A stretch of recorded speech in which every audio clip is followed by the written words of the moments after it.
नहमदुहु व नुसल्ली अला रसूलिहिल करीम।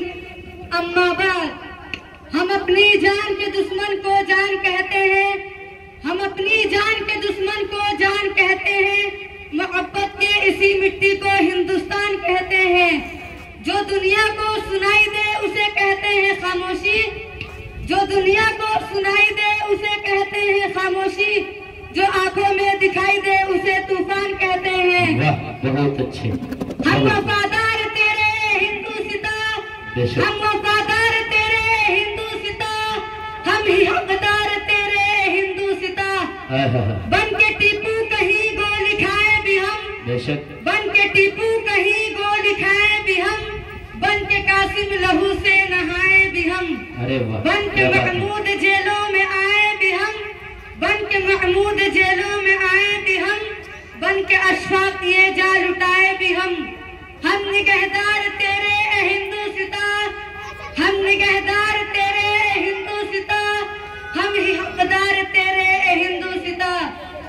मुअज़्ज़ज़ सामिईन किराम और काबिले कदर उलमा किराम और मेरे हम जमाअत साथियों और पर्दे में बैठी मेरी माँ और बहनों, अस्सलामु अलैकुम।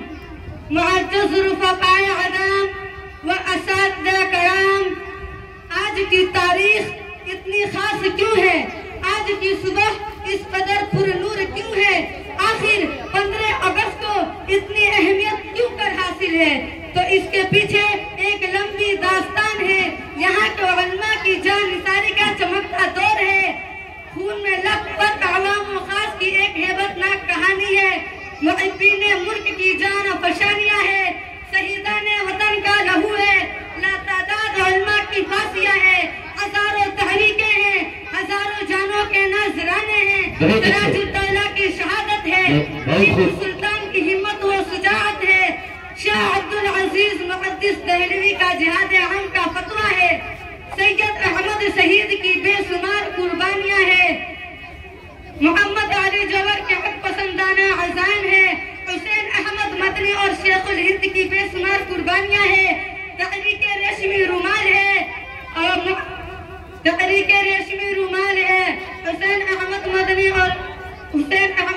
और शेखुल हिंद की बेशुमार कुर्बानियाँ है, तहरीके रेशमी रुमाल है और इसी तरह की बेशुमार कुर्बानियाँ हैं जिनके नतीजे में ये देश आजाद हुआ और इसी मुनासिबत से आज की तारीख खास हो गई। मुअज़्ज़ज़ सामिईन, जिस मुल्क को हमारे आबाओ अजदाद ने अपने लहू से सींचा था, अपने खून जिगर से जिसकी आबियाती की थी, अपनी रातों की नींद और दिन का सुकून कुर्बान किया था, सीनों पर गोलियां खाई थी और जिंदान की मुशक्कतें बर्दाश्त की थी, इसके बावजूद फिर भी आज इस मुल्क से मुजाहिदीन आजादी का नामो निशान मिटा देने की साजिश हो रही है। आज के प्रोग्रामों में सिर्फ चंद मुस्लिम नामों को पेश किया जाता है और तमाम तरीकों को नजरअंदाज कर दिया जाता है।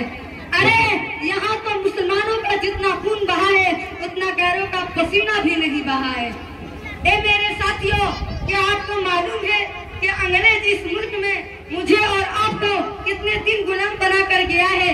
1-2 दिन नहीं, 2 या 4 साल नहीं, पूरे 200 साल मुझे और आपको वो गुलाम बना कर गया है।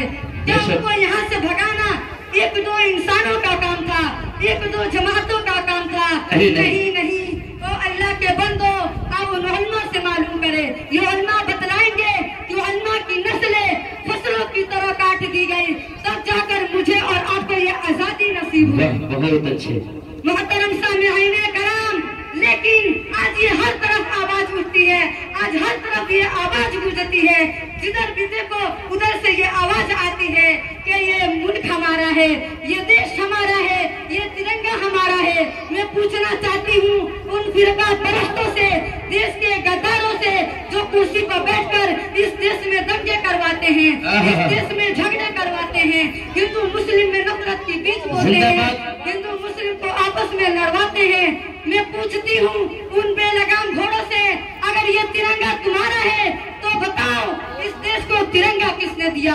इस देश को तिरंगे का डिजाइन किसने दिया? नहीं मालूम तो मैं बताती हूँ। ओ अकल के अंधो, कान खोल कर सुन लो, इस तिरंगे का डिजाइन भी एक मुस्लिम बेटी ने दिया था, जिसका नाम सुरैया बदरुद्दीन था।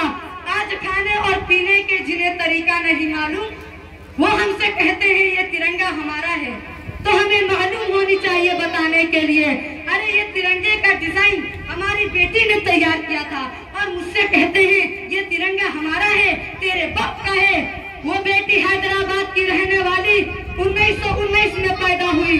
सुरैया बदरुद्दीन उन्हीं ने ये डिजाइन बनाया था।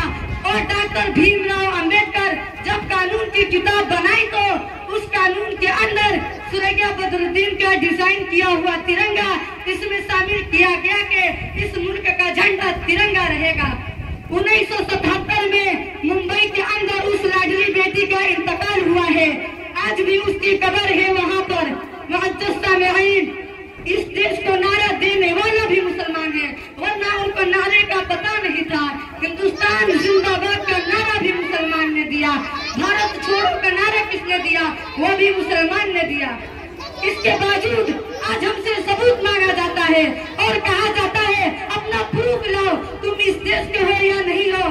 तो मेरे मुसलमान भाइयों, डरने की कोई जरूरत नहीं है, घबराने की कोई जरूरत नहीं है।